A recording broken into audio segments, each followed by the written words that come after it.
Welcome to my channel, on which I publish video essays on movies. Today I will talk about the recent movie The Banshees of Inisherin. I will try to unfold what I found noteworthy about it and how I read it. First of all, I am under the impression that the film could barely be less capitalist in most respects, except its apparent efforts to promote the beauty of Irish landscapes, which suits the fact that it has been sponsored and promoted by tourism campaigns. This culminated in strongly romanticized spin-off of the film advertising the Irish countryside. However, I would argue that pretty much everything else about the film backs away from any capitalist instrumentalization. The most obvious aspect of this is that the remote rural island on which the story unfolds, although it takes place in the 20th century, constitutes a microcosmos which is still largely untouched by capitalist ways of living. Everyone wears robust, worn-out clothes, almost no one seems to strive for accumulation or self-optimization, and even the owners of the local pub and grocery store seem primarily interested in chatting and learning about the latest gossip, which of course differs considerably from the poor facade of joviality and personal interest that potential customers face nowadays. Furthermore, it is noteworthy in this context that there is no happy ending. Hence, the film leaves the spectator unsatisfied and unsure as to what to learn from the story. The main protagonists do not really undergo character development, which, qua key element to a popularized, i.e. strongly simplified version of Joseph Campbell's model of the hero's journey, is taught as an almost mandatory element of successful screenplay at film schools. But the main characters of this movie experience no thorough learning process or notable personal success.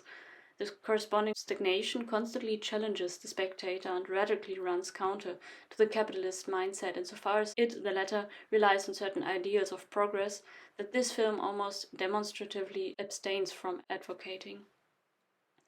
Although the plot is set in motion by one of the main characters' decision to prioritize his striving for self-actualization over solidarity, the way these efforts play out over the course of the movie are utterly incompatible with capitalist narratives, which brings me to my second point, namely that the film seems to me to demonstrate various aspects of Sigmund Freud's last metapsychological model. In his late years, founder of psychoanalysis Sigmund Freud subjected his metapsychological model to some significant changes, which, however, have been neglected by most psychoanalysts. This model and the shifts it necessitates within the Freudian theoretical framework centered around the controversial notion of death drives, one crucial aspect of which is the assumption of a primary masochism.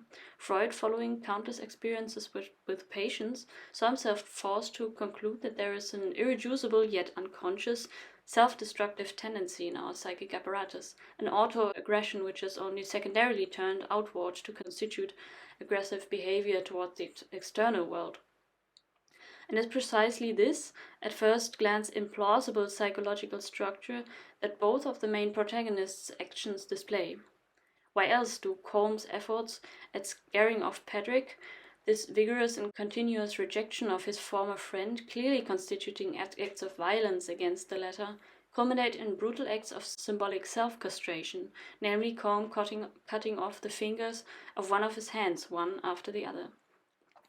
I call this an act of self-castration not merely due to the phallic form of the human finger, but more importantly in order to underline that Colm doesn't just harm himself physically, but commits what in the context of the film's plot must be regarded as the supreme act of self-sabotage. The movie starts with Colm starting to demonstratively abstain from talking to his old friend Patrick, because he has noticed his days are counted and hence decided that he wants to create meaningful art that will survive him, namely a composition for violin, as he himself plays the violin. What is crucial in this context is that Colm develops his compositions by playing them on his violin. Hence, by cutting off his fingers in order to get rid of his old friend, Colm deliberately thwarts precisely his compositional ambitions, in the name of which he rejects Patrick, while this act itself constitutes his most vigorous effort to reject Patrick. This distressing element of the movie reminds of yet another Freudian consideration, which, in my opinion, would deserve more appreciation in psychoanalysis, namely a widely overlooked twist that Sigmund Freud, in Civilization and Its Discontents, adds to his well-known concept of sublimation. The latter concept entails the thesis that man started to pursue intellectual and cultural activities, including art production, because it provided him with a less intense but more reliable substitute of drive satisfaction, most notably of libidinal nature, which includes close friendships, as Freud's notion of libido extends remarkably beyond what we commonly attribute to the realm of sexuality, at times when it was not directly attainable. However, Freud remarks this can take on a dynamic of its own, considering that often men pursue the activities that Freud considers to be substitutes for direct satisfaction of sexual or aggressive drives at the expense of the latter, namely when, for example, a sexual object is available. However, Freud doesn't account for how this fits his theory of sublimation. Isn't this scenario precisely what we see here in this film? Colm deprives himself of an old friendship in order to compose, only to subsequently deprive himself of the latter possibility as well. This last twist could be regarded as constituting a radicalization of the preceding one. Let's turn to the second main protagonist, Patrick, because his actions too seem to testify to death drives most of the time. He is simply unable to acknowledge Colm's decision to end their friendship, provoking Colm again and again to repeat his hurtful rejection of Patrick in an increasingly drastic manner. This too corresponds to an observation made by Freud in the context of his last metapsychological model.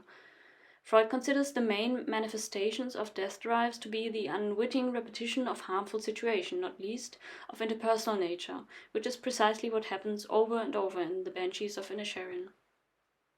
One central explanatory model that Freud posits with regard to behavioral patterns of this kind is the assumption of an irreducible repetition compulsion, which enables the binding of drive energies and consequently the implementation of the pleasure principle. Another theoretical conclusion that Freud draws from his innumerable observations of unwittingly self-harming repetitive behavioral patterns is that they point to the conservative nature of drives. Let me point out the link that I see between those theoretical Freudian considerations and the toxic relationship that this film centers around more concretely. The Banshees of Inisherin portrays a fairly drastic and peculiar version of a phenomenon that we know all too well, namely that we are often stuck in our significant relationships, even if, or even precisely to the extent that they cause suffering. Which supports my first thesis, namely that The Banshees is a remarkably non-capitalist film, since the torturing repetition and stagnation of the aforementioned dynamic that this movie confronts us with backs away from capitalist narrative. One could object that Patrick's sister constitutes one notable exception, since she does strive for improvement of her personal situation without thoroughly undermining it in the way Colm does, namely by leaving the island to work at a library. But in her action she adheres to the ideals of enlightenment, not to capitalism, by which I do not mean to deny the connectedness of the two, since she strives neither for accumulation nor for competition, but tries to bring Patrick and Colm to reason, and finally leaves her toxic environment working in order to make a living.